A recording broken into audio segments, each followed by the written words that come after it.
talk about false flood statistics and public safety on behalf of the Authority of Science and Good and Oasis St. Louis, which please join me in welcoming Robert.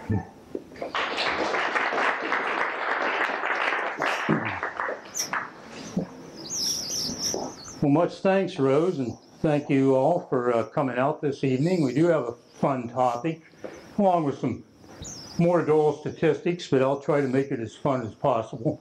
Of course, we live in the river, and our rivers are very important to us, especially behave, but historically, of course, they're the reason we're here.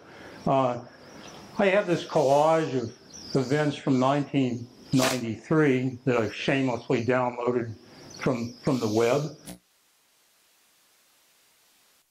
The river very, very high, right up against the steps at the base of the arch. We have flooded Chesterfield Airport, propane tanks, ministries bobbing around in the flood waters. Most of these, this Chesterfield Valley, where lots of it was 10 foot under flood waters after a levee break.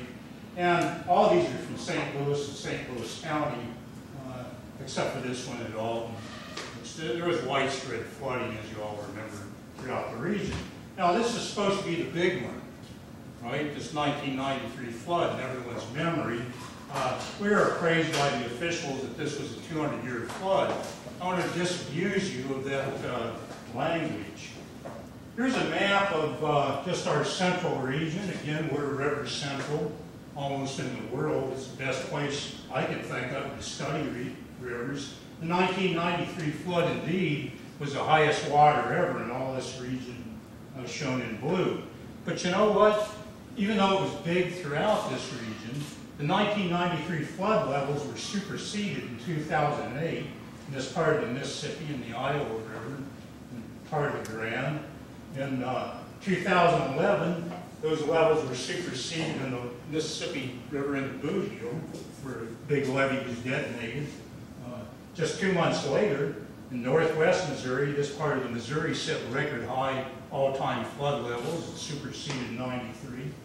A couple of years ago, all this, the record high levels, all-time high levels, were on this part of the Illinois River. And just 2 months ago, all-time record high flood levels were set in this part of the Illinois River. And so, if this is a 200-year flood in 93, how is it that we've beaten this record so many times in so many places, and how long will it be for that record to be demolished everywhere? Okay, not very long in my opinion. You can see its significance is eroding fast in a lot of parts. So what's the matter with this picture? Is flooding really getting worse? Well, I just offer this slide. It's data from the National Weather Service that they have right on the website, showing flood damages in constant 2012 dollars for the last 100 and some years. And you see flood damages are going up and up and up. They're currently about $10 billion a year. So it's a serious chronic problem. Some years are far worse. Of course, that's Katrina, which is hurricane trouble. But, and this is the U.S. total. But flood damages are certainly getting worse. Now, what's the reason for increased flood damages? Well, one is higher floods and more frequent floods, possibly more hurricanes due to climate change. I think the elephant in the room is more costly infrastructure, building our floodplains. And you know, this is a shot, the Missouri Department of Conservation shot of Chesterfield Valley. All this area was underwater in 1993, and practically all this construction is new. I've heard that figures of upwards of $1 billion down there. It's clearly several hundred millions of dollars of new construction that in place in this area that was so recently underwater. That is not a very wise move in my part. And one thing I want you to consider, the way we have land use in Missouri, is that both St. Louis City and St. Louis County are in flat or even negative population growth. And they have been that way for some period of time. If we have no population growth, why do we have sprawl? Why are we destroying our prime farmland and ruining the groundwater resources beneath it to do this? This is not a need for more people. all this urban expansion. We're the poster child for urban sprawl. And we're certainly the poster child for unnecessary urban sprawl and floodplain development when our area is not growing. So this is just plain stupid. So, I mean, it's like having cancer and smoking too. This is the smoking part of it. We might not be able to get rid of cancer, but we should surely have to quit smoking. You know, why aggravate the risk? So, why are we having higher floods? We actually are. There's several opinions out there. One's climate change, more precipitation, increasing storm severity, more hurricanes. There's also progressive changes to watersheds as we developed our country. These huge watersheds have been transformed from forests and prairies to farmlands and so forth. And also there's changes to the river channel and the floodplain with channel constriction and isolation of our rivers from the floodplain by levees. You know, I'm going to offer my opinion that this is the least important for our big rivers. A lot of people believe this is the major driver here, and it's the driver of a lot of phenomena. I think it might be a very significant phenomenon when it comes to smaller watersheds. For these big watersheds, I don't believe, I'll show you why. Changes to the landscape at large, that can be important. And again, the elephant in the room, I think, is down here. Let's look at climate change first. This is this year's NOAA report on the state of the climate. And this is just the world's river flow, the average flow for the last, 60 years. And you know, they don't see much here, neither do I. River flow, discharge is not going up, at least annualized over a year. At St. Louis in particular, and I've shown similar slides for years, if we just look at the flow, the estimated discharge at thousands of feet per second since 1860, for all of our peak floods, this isn't the mean flow, which the last slide was, these are the two worst floods of the year. I don't see a trend there either. It's pretty flat if there is one. It might be a slight increase. But I cannot attribute the flooding we're going to be discussing to more water in the river. It seems like we have similar amounts of water as we did. And after all, you know, St. Louis gets about 40 inches of rain a year, 38 or something. It was the same, you know, 100 years ago. It's not like we're getting 60 now when we had 30 or something. These things are pretty flat, and some percentage of that is delivered to our rivers. Now then, this magnificent map, don't get confused, north is to the right. It's Robert E. Lee, Lieutenant, Corps of Engineers, 1837. It's an amazing, amazing map. It's a huge thing. All these are bathymetric profiles of the river, all surveyed. It's an incredibly detailed and wonderful map. All these are mounds north of what was the old city of St. Louis. They're all destroyed. There is still a mound street where the big mound was. It's more like a miniature Cahokia, but it was a big temporal mound, these flat top things, a bunch of others. Let me show you what we've done to our river. Here's a modern river channel.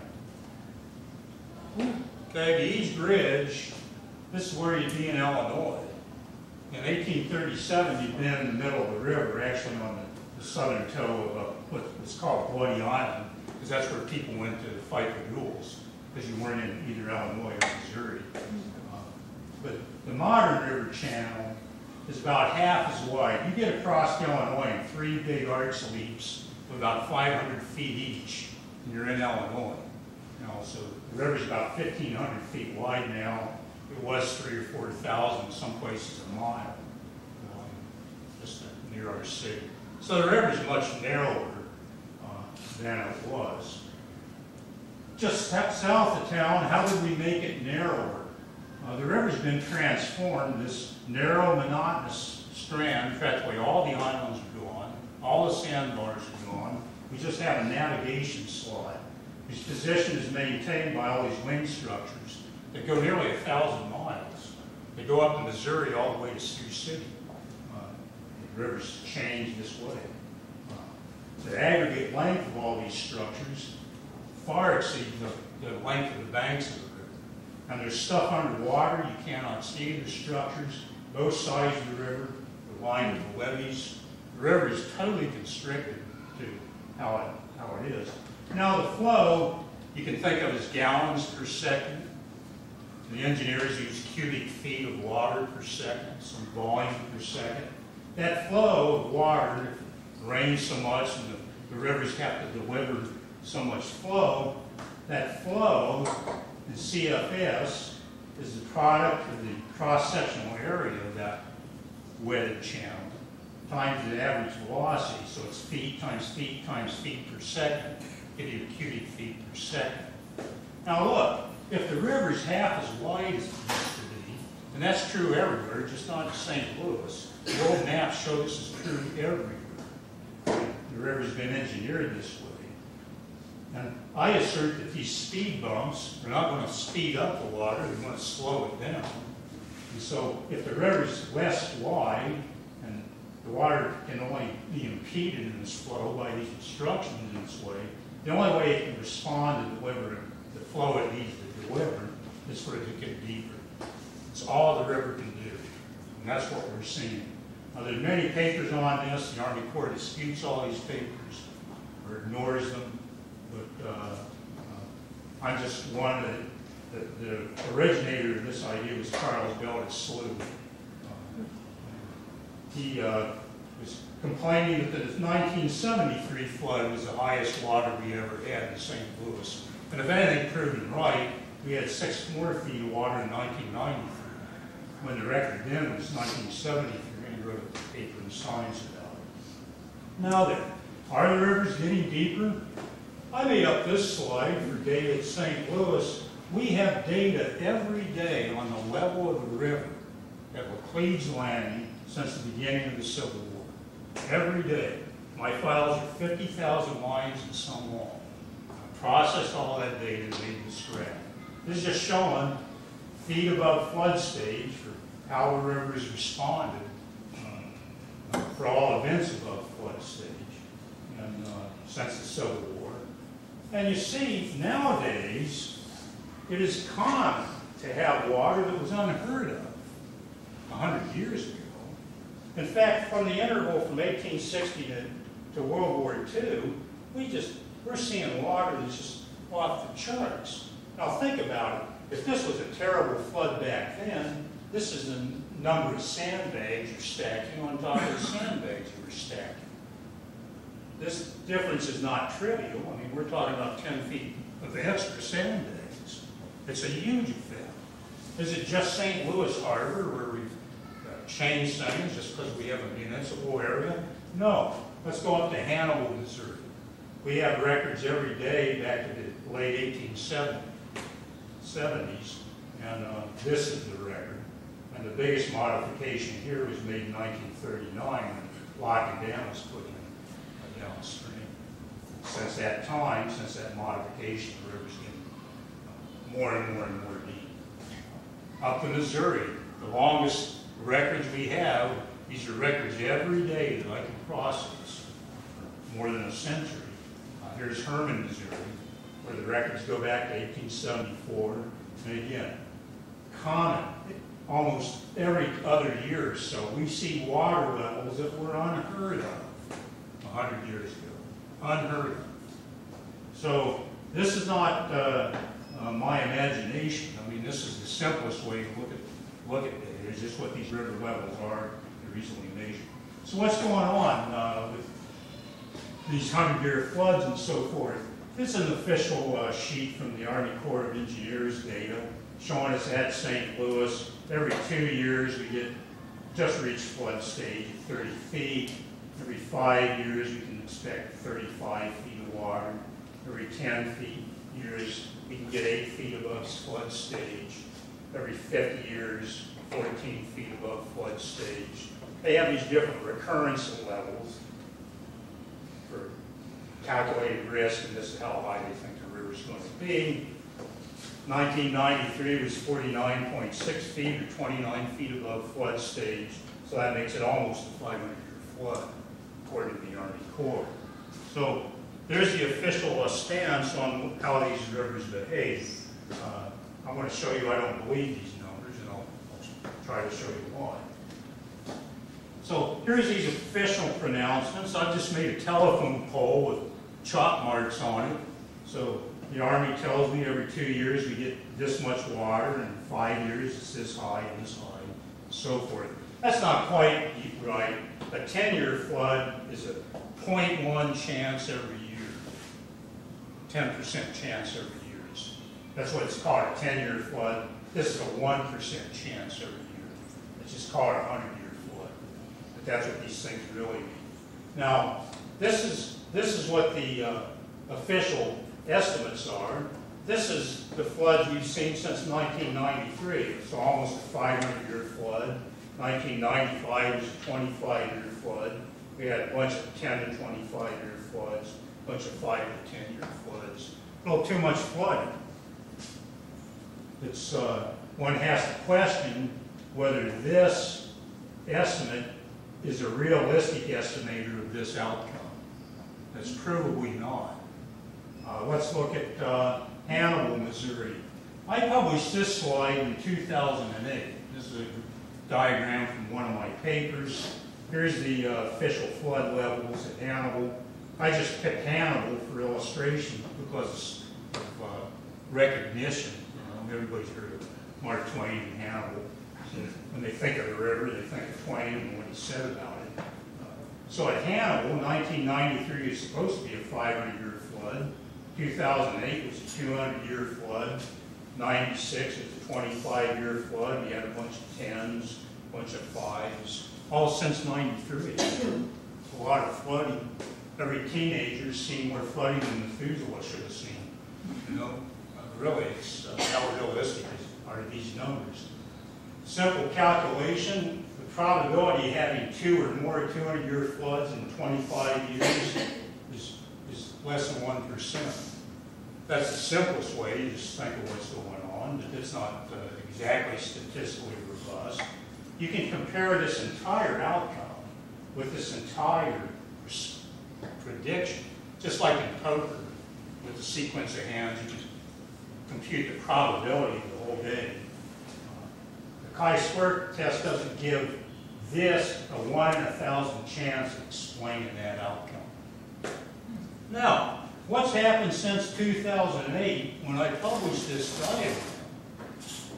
Well, in 2009, 10, and 11, we all had 10 to 25-year floods. In 2013 and 2014, we had 2 50-year floods, and we just had a 25-year flood in Hannibal. Do you believe it? I mean, it's like playing poker with somebody, and every round he's getting 3 of a kind or a full house or something. I mean, past the point, you have to worry. Are the dice loaded here? No, they are. This pronouncement of risk or outcome has no bearing on this. And here's the first part of the problem. Remember, the 2-year floods of 50% occurrence. Half more, half the flood should be less. If we look at the median flood since 1980, it's not down here at 16 feet. Half the flood's been higher than 21 feet. Since 1993, half the floods have been higher than 22 feet. This isn't your average. It's like we have it in the university. You call it grade inflation. You know, the average is a C. 90% of the kids get A's.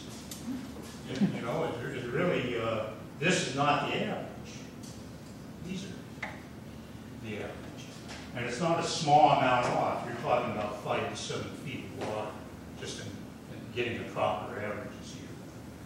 So what's going on? How are these flood frequencies, the official ones, determined? Why are they so far off? And what's a better method? The 2 reasons they're far off: the assumption of stationarity, and they should be using stage, not discharge. First, you can get this, download this magnificent protocol on how to determine flood frequencies, published in the early 80s. And it's a real dull read, believe me. It's all statistics and stuff. Very convoluted reasoning. But here's a key paragraph: trends. There's There's much speculation about climate change. In hydrologic analysis, it's conventional to assume floods are not affected by trends or cycles.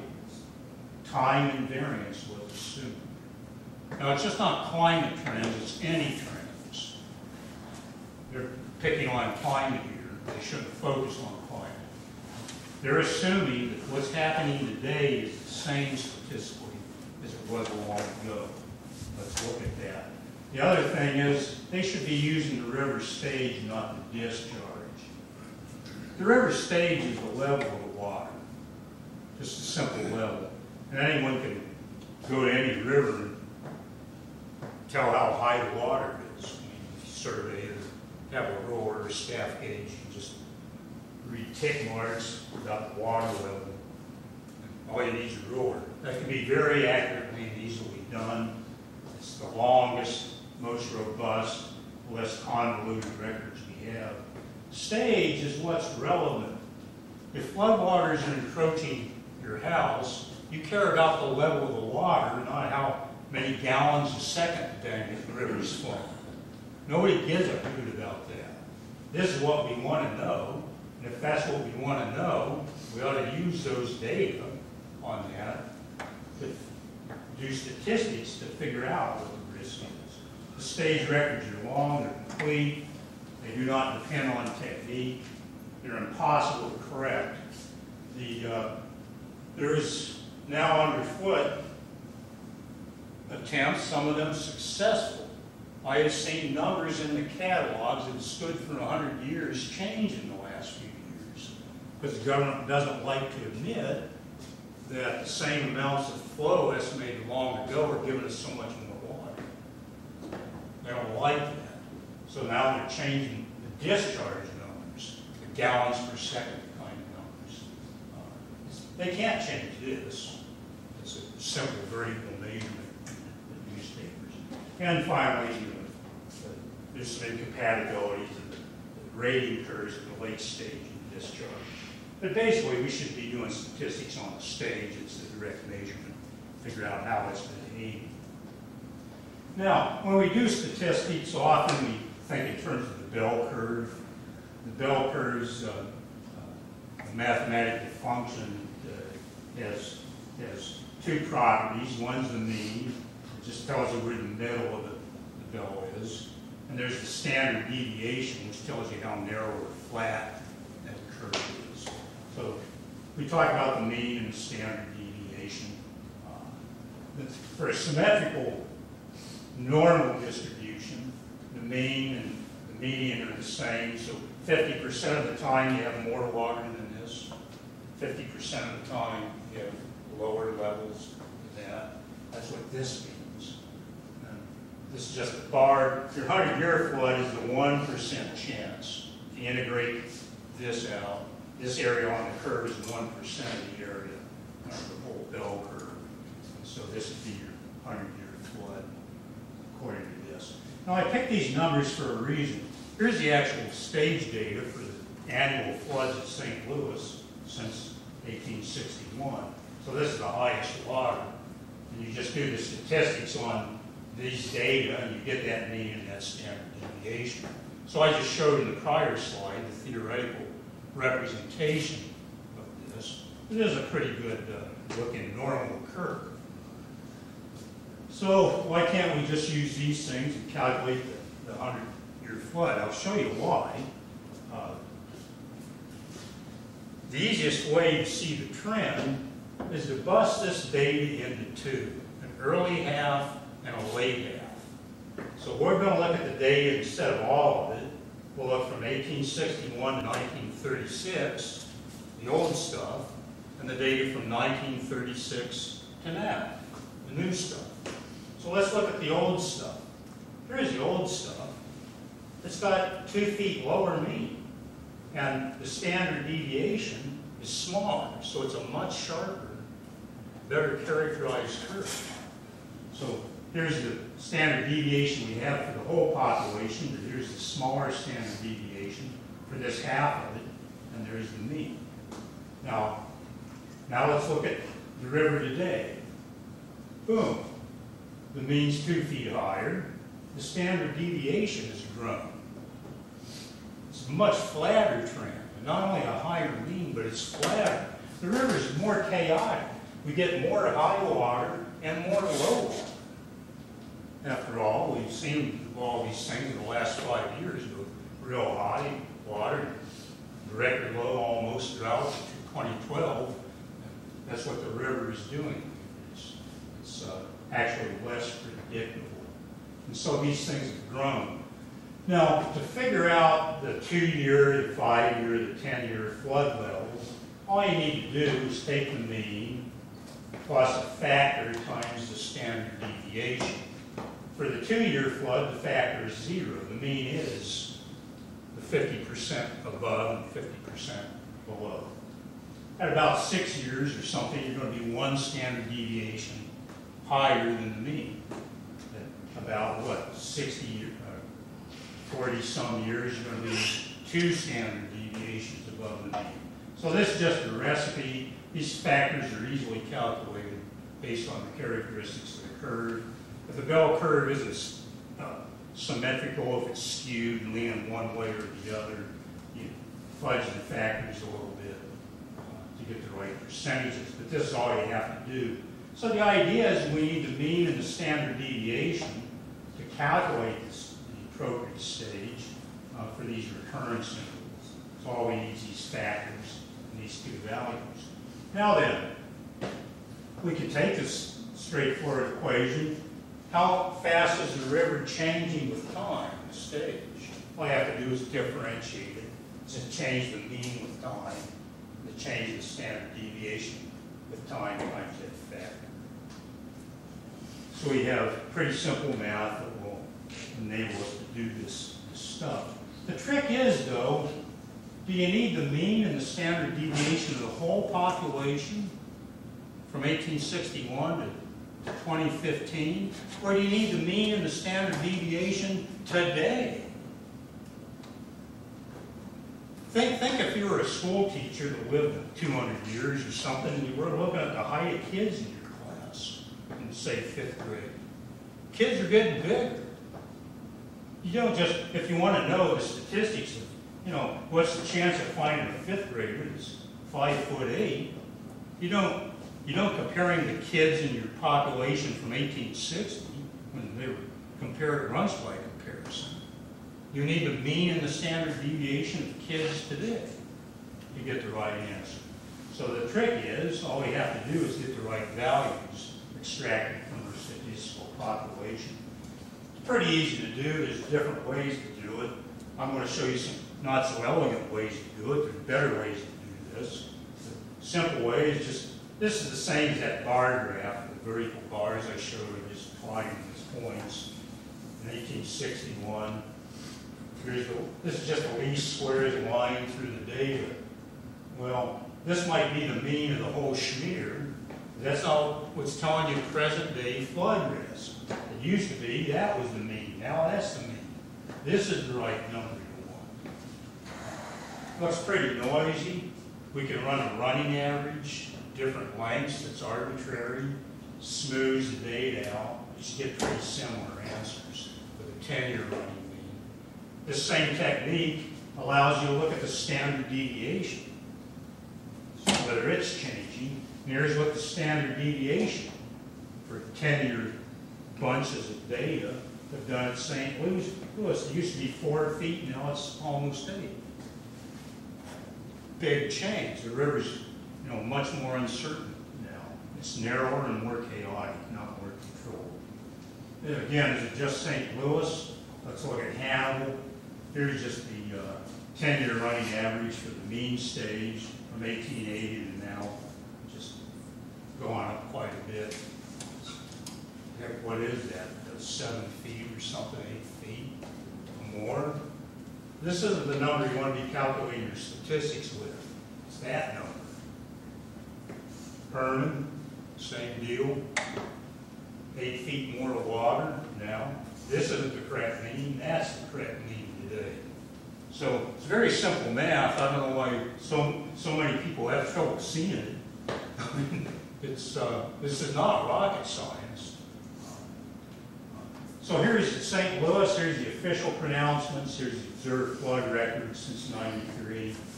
And this is a minimum change that's required. I think the change is much more than that, 2 feet. But this is just from the graphs I just showed you.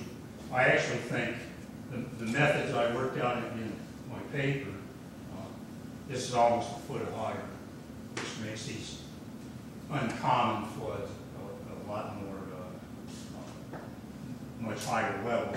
I think 93 is close to a 50-year flood, and it certainly wasn't close to a 500-year flood. This kind of distribution jives much more compatibly with the data we've seen of late, even since 1980. It's not a small amount of data, it's a lot of data.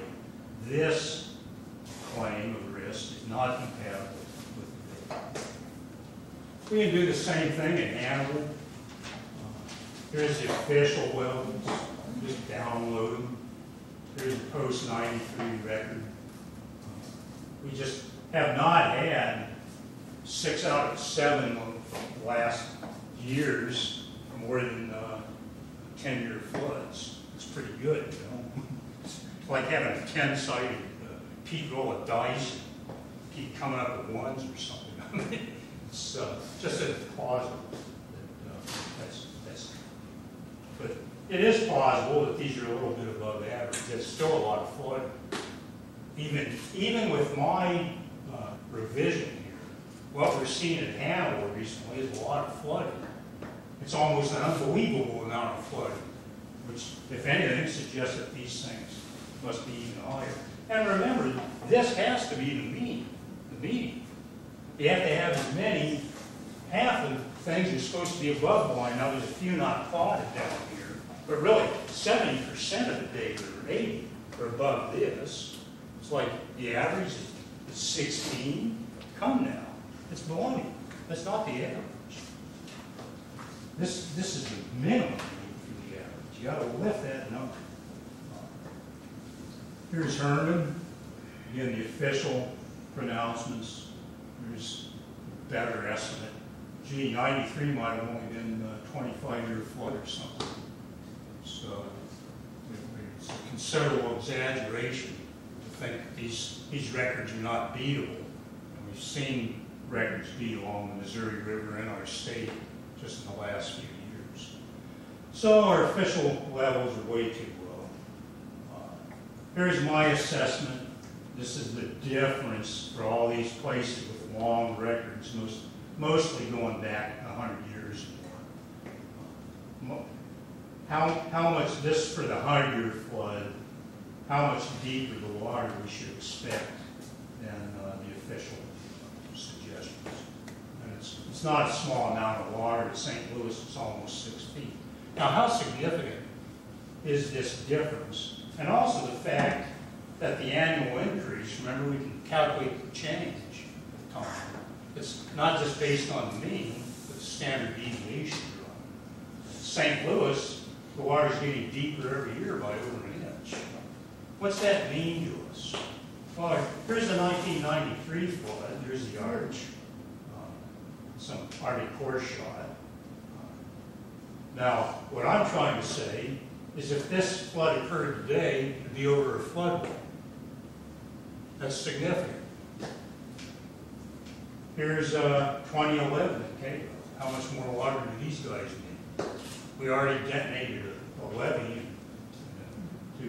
there were sand blows and stuff on the city side of this thing, and there was great danger of losing the whole schmear even in 2011. The flood's getting deeper at an inch a year or something. It's a very serious matter. Here's one that makes me really, really angry. When I saw this picture, this is just a space shot, Google, but here's the Missouri River, 660 feet above, upstream of St. Louis. You can see the river is engineered the same way. See all the wing dikes? It's all the way to Sioux City. And it's just monotonous as it can be. What astonished me when I learned about this, This is a nuclear power plant. It's not the only one on the lower Missouri River.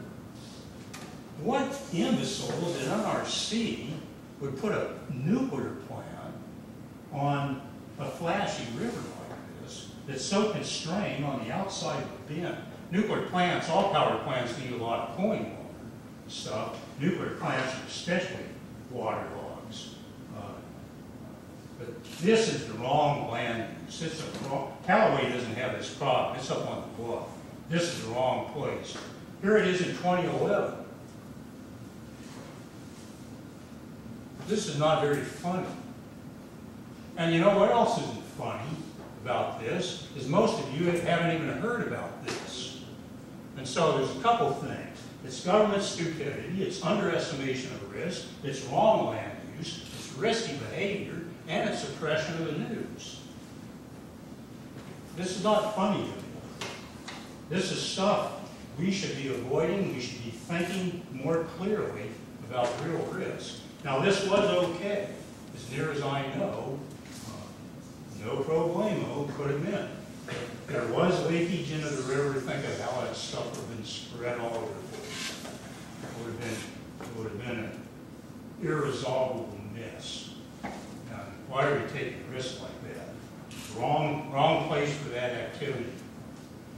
So, conclusions of part one. Let's see. I can do a part two on flash floods. It'll be shorter if you guys want something a little more, less stuff. We've got new ways to calculate flood levels. It's not rocket science. We're underestimating our levels on our major rivers by quite a bit. Flood levels are rising 10 times faster in the Midwest than sea level are rising. Nobody wants to hear that. That's serious news, and that's been going on for a long time. If the 93 flood occurred today, it would be over a flood wall, and then in all likelihood. And underestimated risk encourages risky developments that both amplify flooding and amplify your risk. They're risky developments. They put us at great potential for loss, and that same activity walls the river off all the more from its floodplain, so it can't spread out in a way. It has to spread out when it's time for flooding. So it not only increases damage risk, but it makes floods worse for the future. So it's not really smart that we have such lax and counterproductive zoning regulations and stuff, especially in St. Louis, which is growing. I'm going to roll along if you guys, or maybe people have had enough and want to stay, like y'all make a dash here, get out. Let's do something. No, rock into work. Yeah. Let's do a couple questions here, and we'll pick up at the end. So what is the rainfall data? What does the river flow data show in terms of change? Now, one thing I saw was the river flow was calculated based on the height, which is not going to be valid as they change the river. Right. Obviously, when the old floodplains were sank, you know, and then the river just spread out. That's right. And now it can't. So, is there flow data other than calculation off of height? Yeah, well, they don't. That's the only way it can be done. So, and especially in the old days, it was very difficult to do with. Yeah. That's why you don't know where the banks were. Yeah, and you need to use the stage. It's just how high is the dang river. If that's what you want to know, use statistics on that. If you want to know how tall the kids are, for God's sakes, don't measure their heart rate or shoe size or something. There are better things to measure.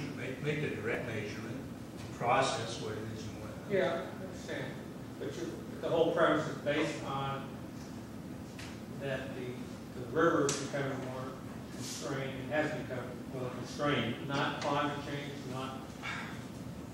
The premise is based on just analyzing the data. Okay. It does not matter from the statistical analysis. It does not matter what the cause is. If we're studying the height of children, it doesn't matter why they're getting bigger, whether humans are evolving or nutrition is better, or they see a pediatrician more often. It doesn't matter to figure out how high they are. I understand that. Either way. It does matter. The Corps of Engineers are spending $1 billion a year, Well, continuing to constrain it now. Their money's right. gone and the river's not going to change anymore. Right. I still argue that from the point of view of statistical analysis and what we can expect, what's driving it doesn't matter. Now, how we react to that, I guess, yeah. how we react to The that. question might become whether the rates absolutely need to be changed based on the data. Oh, I think is there a continuing trend in that direction? Or is that? This is all. And St. Louis, we got almost 160 years. That's pretty good for the U.S. I mean, that's as good as it gets. Anything else? I was wondering about the height of the river, the stage. You're comparing it to people. Well, with people, it's from the foot to the top of the head. With the river, where's the foot? The foot? Where is the foot? At any place, at any gauging station, they just pick an arbitrary data.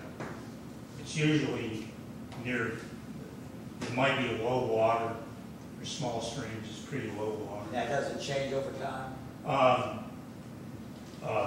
The level's the level.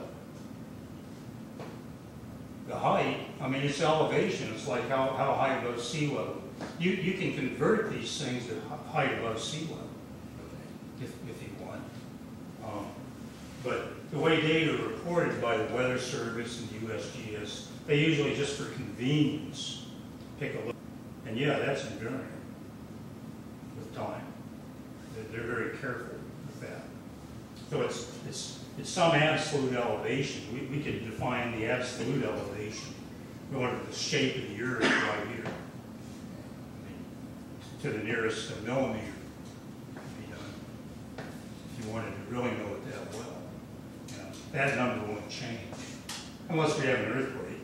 But still, you have a point in space. Even if we move the building, this point in space would still have that elevation go to the center of the earth.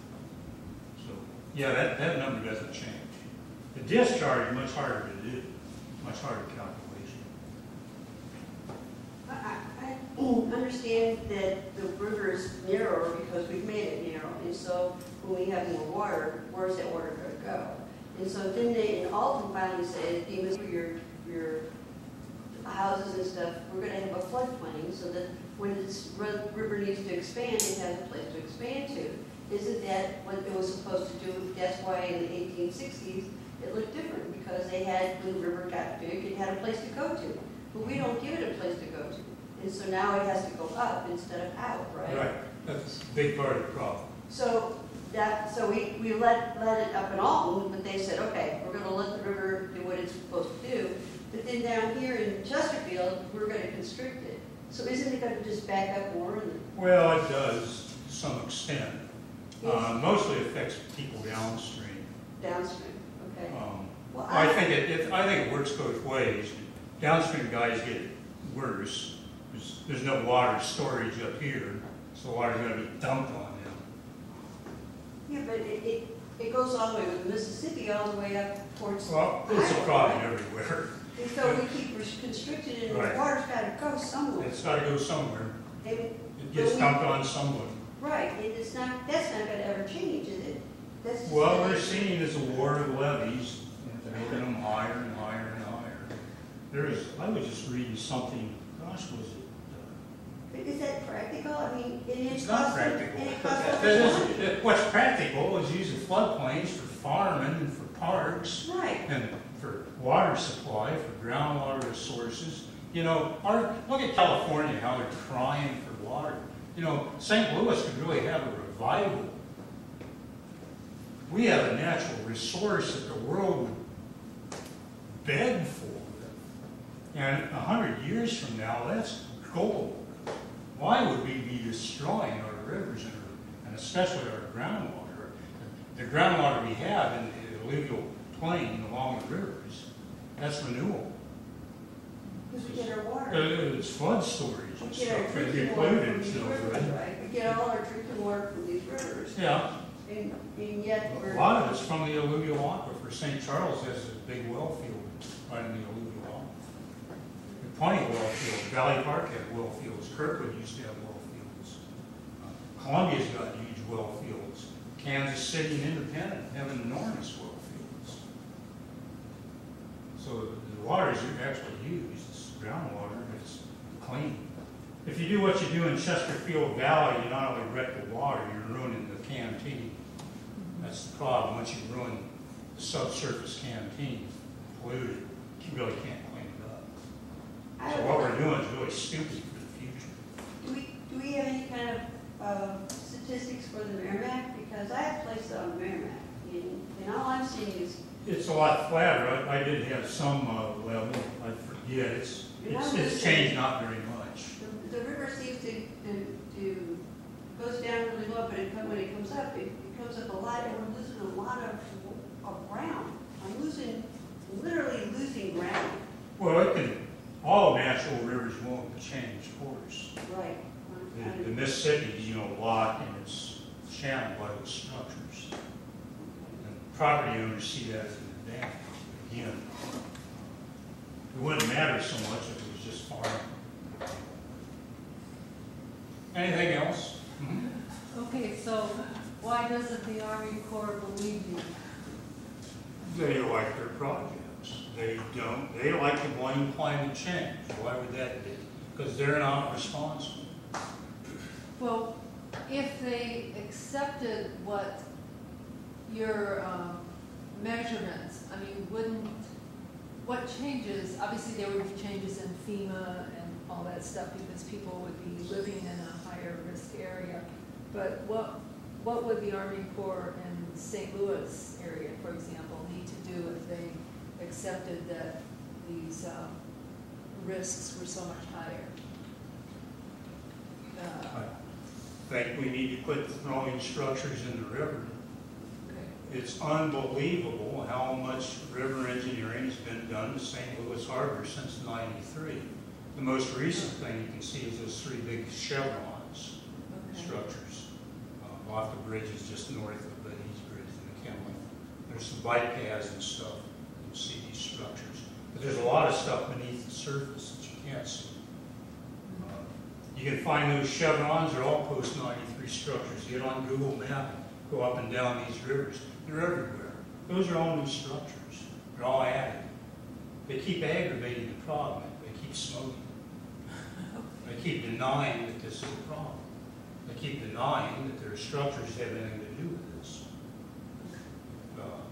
So it's like AA, the first thing you need to do is you acknowledge you have a problem.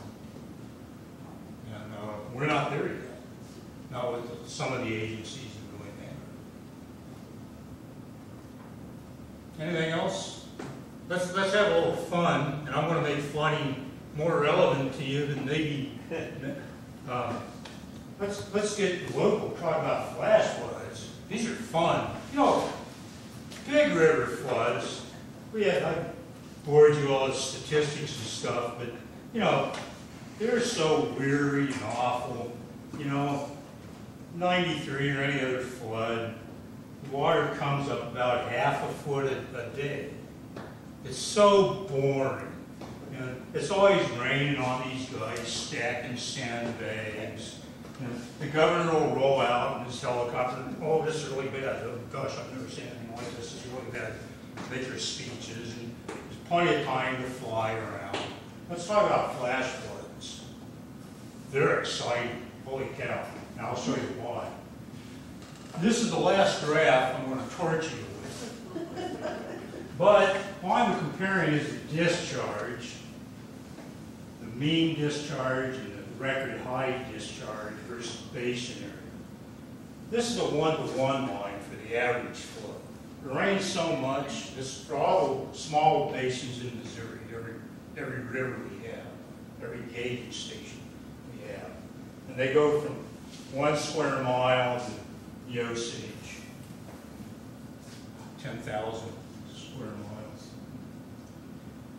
The Missouri and the Mississippi, you know, they have waters originating outside the state. It's just things in Missouri.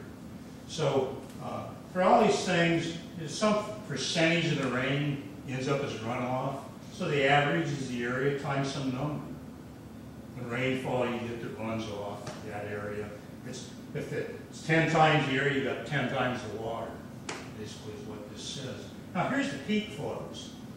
Here's the thing.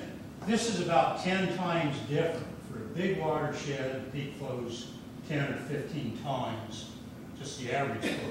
For the Mississippi River, the flood of 93 was 1 million CFS. The average flow is 175,000. The worst water ever, the biggest floods are 6 times the average. Look at these little things. The flash floods are thousands of times the average. That's getting exciting. It's like I'm 5-something foot tall. What if I was a mile high all of a sudden? That's different. It'd be bad enough if I was 30 feet tall all of a sudden, but 1,000 feet tall, a mile high. I mean, that's how these little things respond. They are dynamic. Let's look at a recent example. This is the Hurricane Ike. It was a monster Category 4 hurricane, one of the biggest ever. Covered the whole Gulf of Mexico. This is September 12th. I want to show you a quick succession of these space shots showing how this thing moved every 12 hours. I downloaded when it was happening. So here it comes, Hurricane Ike. Boom, boom, boom, boom, right over us. Let me go back, see if we can do it again. Here it is. Boom, boom, boom. It was like bowling, you know. It came right at us. We were really hit by a huge, huge event. And St. Louis experienced, most St. Louis County had 4 to 5.5 inches of rain. And the amazing thing about that is that rainfall was delivered in 6 hours. That's 2 months of rain, the average around here, a quarter of a day. That's pretty good. You can get heavier rains than that, but that's a pretty good event. What happened here? Now imagine this. It's a Saturday night, you roll your grill out, have a beer, nice evening. Boy, next morning, that creek, this Deer Creek in Maplewood, is 20 feet high. I live there. That's what that rainfall did. It came on the heels of some other events that were pretty good daily rainfalls. Those are high. We usually don't get 3 inches a day. That's even an inch a day is not that common. I mean, it happens several times a year. But 3 inches, that's a pretty good storm. 4.5, that's really something. It's fairly wet ground. Here's what this looks like. Again, it's Saturday, you know. You go to bed, you're watching your movie or whatever. This is just north of Clayton Avenue in the middle of the Duke. One of these beautiful homes there. I know this person. And Horton Watkins High School is very close to this property. And it starts raining in the wee hours. And you wake up, and you look out your window. That's how fast these things can respond. This isn't half a foot a day where a turtle can slug can easily outrun it. These things are really, really dynamic. Here's another thing. This is McKnight Road, just south of us. This is just south of I-64, and this is normal condition. Now, Deer Creek, by the way, is 17 feet below this bridge deck. And there's a quarry right there. Yeah, well, upstream, not real far. Here it is. And I want to make a point here.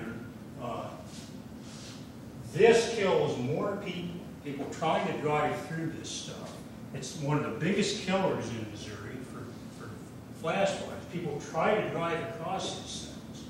And here's the deal. Not only can that water come up real fast, but it can be much deeper than you estimate. And all of a sudden, for a time, your car can achieve flotation. So you got no acceleration, no brakes, no steering, and if you get pulled into this current, you're on a sinking cork, okay? Stuck in this vehicle, and that water can be moving as fast as somebody can run. It can really, I mean, this is phenomenal, the depth of the water.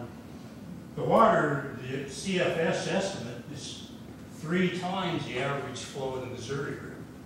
Would you try to drive across the Missouri River even today at low flow? Well, I got my car, I'm going to go across here. But people drive into these things, the car starts floating, and they're just helpless getting the current, and that's it. The car just sinks. Boy, you're a goner. Flash floods in small basins develop very suddenly. They occur frequently and close to us. They cause large damages, incredible stage increases. I'm amazed. They're comparable to how the big rivers respond. At least half as much, very, very quickly. The peak flows are hundreds of thousands of times more than normal flows, not just factors of a handful. They're huge. Very exciting. So what are we doing wrong? Well, there's too many goings in floodplain areas. We underestimate our risk again. Too much impervious surface. We're destroying our riparian borders. We're channelizing creeks. We tend to want to rush stormwater to streams. Singapore MSD. Somebody complains, water in my basement, flooded street. So what do? Build a bigger culvert, which diverts the water more quickly to the creek, which aggravates these problems. The whole problem is too much water too quickly, these small things. Sometimes the culverts and the bridge openings are too small, and they can get clogged with debris, aggravate these problems. Here we are, right here. Here's 170 by 64T. This is Black Creek feeding into Deer Creek. That slide I showed from the night road is right here. The flooded house, more like here. I want to show you 2 more places. Now this is the delineated 100-year floodplain on this small creek. FEMA's really tried to do a good job with this. I'm going to show you 2 pictures, one here, at the warehouse on Manchester Road, here at the top of the parking garage. Let's go here. In 2008, I took this shot in this warehouse. It's right along Manchester Road. It's all developed all the way along Manchester through Rock Hill. I'm sure you've driven there. These guys, just for fun, put tick marks on the warehouse when it floods. 91, 93, 95, 96, 2000, 2004, 2008. That's called recurrent flooding. That's what can happen when you have businesses and stuff, and buildings and homes in the wrong place. Depends on how low you are, but this is a big guy. They just showed me this wall, and I had to move some junk out of the way, put a tape measure up, and recorded all their tick marks. Here's one of their tick marks. That's that board right there. Just have these notations, pretty neat. This, I'm in Brentwood, just south of 64, and I'm up on the top of that parking garage for the Metro. You can get up there and look around, and every direction you look looks like this, just all rooftops and pavement. And it's far more parking than we need. I think that's a zoning requirement. We have to do this. Well, maybe it's a little too much. But you look around, you know, what's the water going to do? It's going to rush to the streams when it rains. It can't do much else. And it'll rush into this thing. This is what's happened in Black Creek. It's all channelized in this area. The water just roars down these things at high velocity, very high rates. It's all confined. we sometimes do this, I think, unnecessarily. A bunch of homeowners are trying to have me help. This is an upper 2 Mile Creek. It's a Deer Creek tributary. It's a bunch of people's backyards. They're trying to stop MSD changing their view, changing their creek. This thing's full of minnows, stuff. We failed, we didn't prevail. There it is. Just a couple months later, we couldn't stop it. It's impossible. Now, this is the wrong approach. I know why these guys try to do things, but it's the wrong approach. And it's, besides being the wrong approach for flooding, it not only has 0 aesthetic value, it's really wrecked the wildlife value. The riparian borders destroyed. That's the wrong thing to do. This is also in St. Louis County, fairly recent. This is Williams Creek. It was all forested. Here comes a new development, more of our urban sprawl. No population growth. We flatten the woods. We want to necessarily chop all the trees off the hill. No riparian border left. This was a forest. Why do we do this? It's like a mile of this creek. What's the water going to do when it rains? It's thoughtless development. Just stupid. Very, very counterproductive. We don't have to keep smoking. We have these kind of problems going on in our own community. So what are we doing wrong? We develop in the wrong place, even delineated floodplain zones. People continue to build. We underestimate the risk. We have too much impervious surface. We destroy riparian borders, sometimes needlessly. We channelize these streams too much. We tend to respond to the stormwater problems by accelerating the rush of water into the creeks. We have problems with undersized culverts and bridges, clogging. Better methods, instead of rushing the water into the creek, you got to layer divert it. So the right approach is detention basins, divert the flow to the major rivers, your local creeks, rather than your local streams. Green roofs, cisterns, tree boxes, rain gardens, a lot of this is pretty expensive. Rain barrels are a good idea. Some of this is pretty low-tech approach. Thoughtful zoning. Boy, this is where we really have such an impact if we just be a little more sensible in our community and protect our floodplains with some decent rules. Nobody needs them worse than St. Louis. Anyway, flooding can show up near you. I mean, a lot of those things I just showed, those slides, a lot of them are just a few miles away. I now live in U City. I've downsized. I'm an empty nester now. And people were killed in 2008, not a quarter mile from my house. I mean, you get water rise that fast for the elderly. Some folks, that can be very, very dangerous. We did have fatalities. You think of flooding that's what happens when you're on the wrong side of the tracks, these big rivers. But how our small creeks respond will really surprise people. It's exciting, dynamic, and fast. Anyhow, that's more than enough. Thanks so much for your attention. It's a fun topic, really. Glad to talk or answer questions. Yes? What MSD is doing in response to the combined sewer overflow problems, have you had time to look to see what they're doing? Did you think they're going to be making some of this flash flooding worse, or are they? Well, the CSO problem, they really have to divorce the old storm sewers from the sanitary sewers. That's the problem in a lot of older American cities, those things. You get backups of really nasty water. They have to take those apart. Now, they are making a lot of detention basins. They are trying to build some huge subsurface tunnels, I understand, to store local water. St. Louis, our local water near the flood.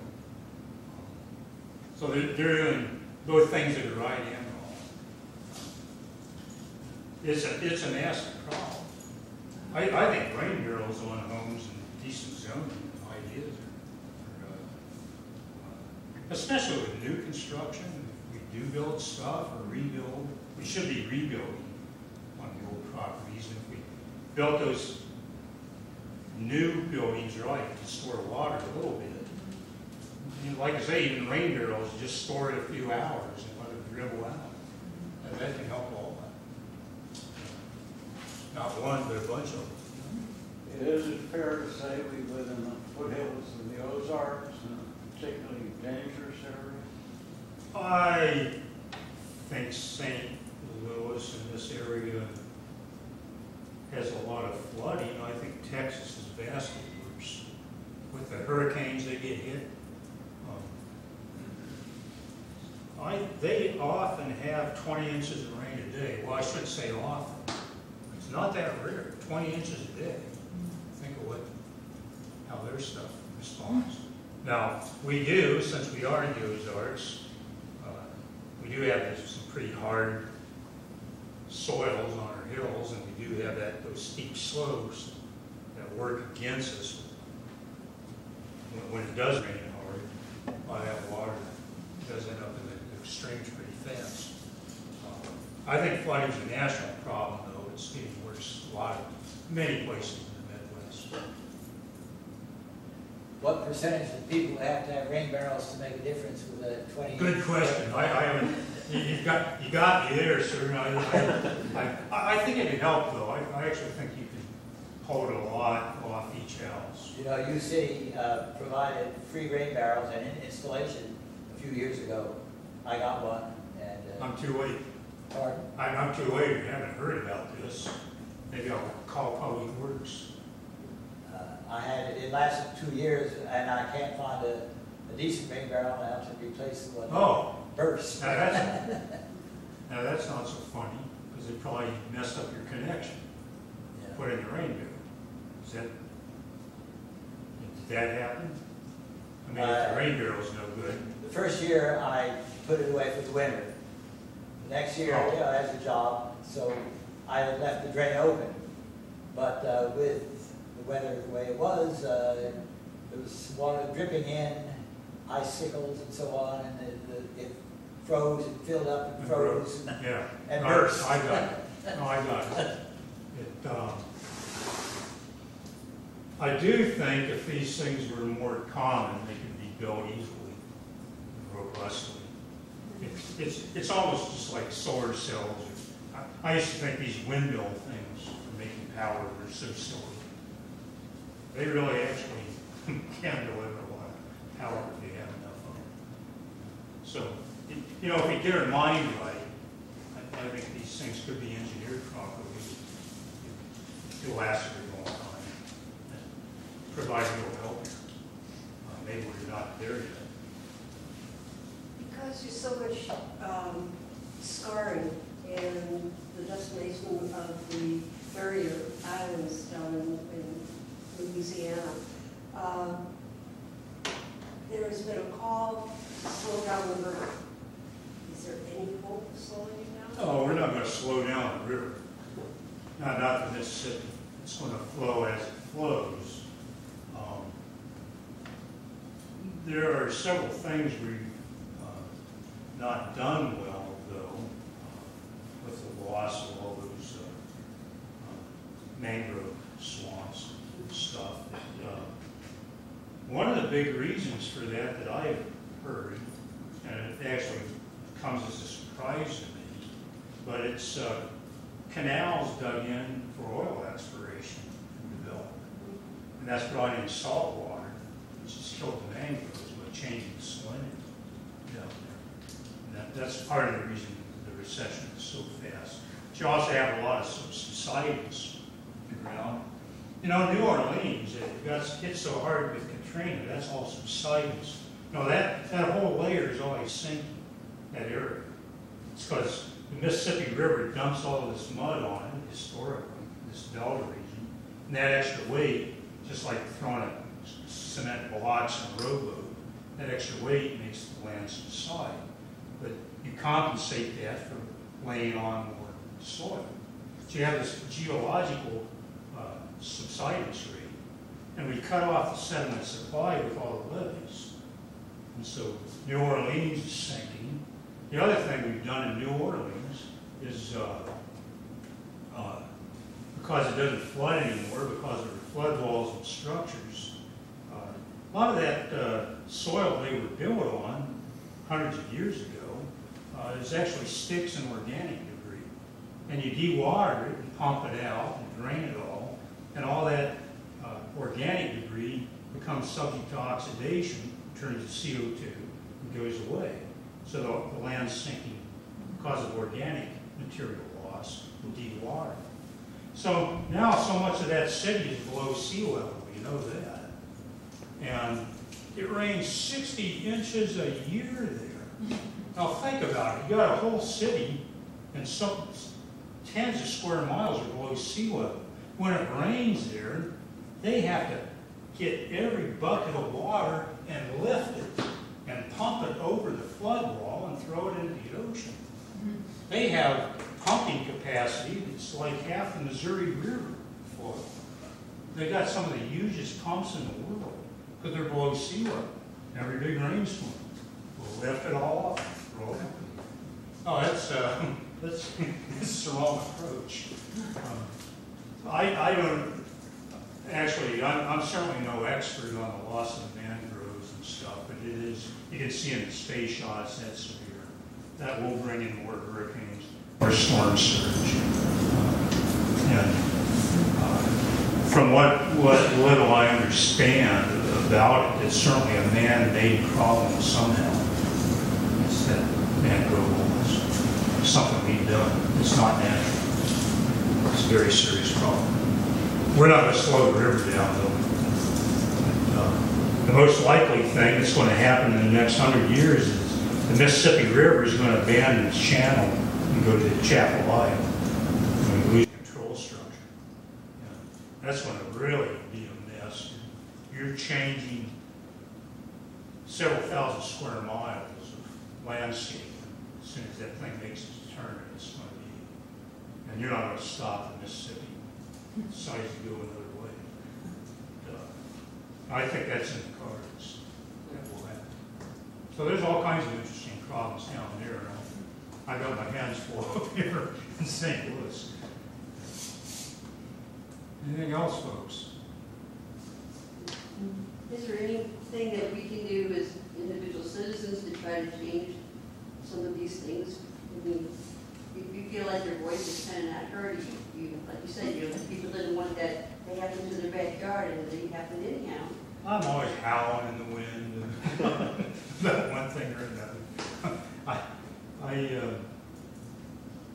try somehow I delude myself thinking that helps, but the main thing we need is decent zoning.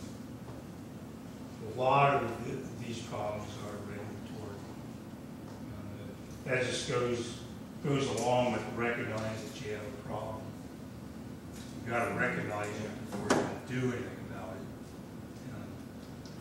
We do have several of our agencies refusing to recognize the problem, so that really does need to change before we can make progress.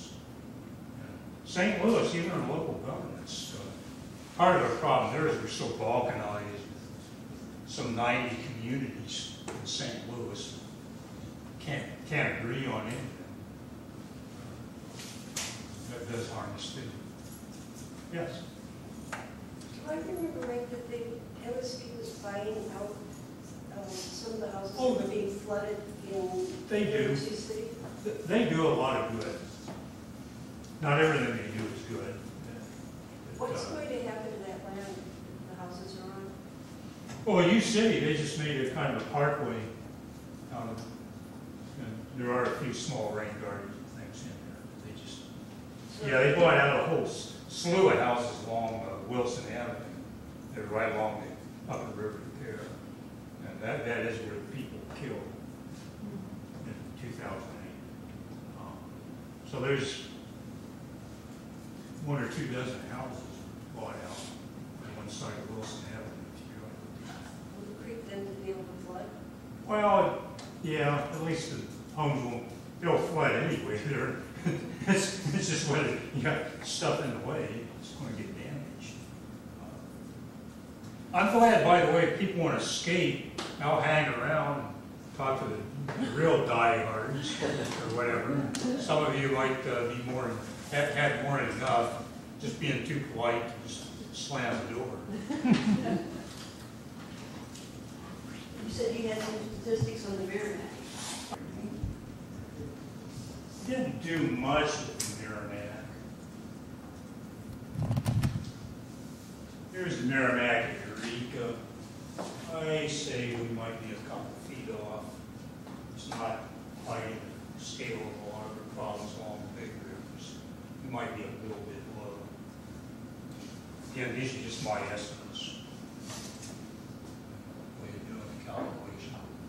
I only have this for the 100-year flood because I took this off. This level was taken off the FEMA maps with what the official Army Corps or FEMA states are.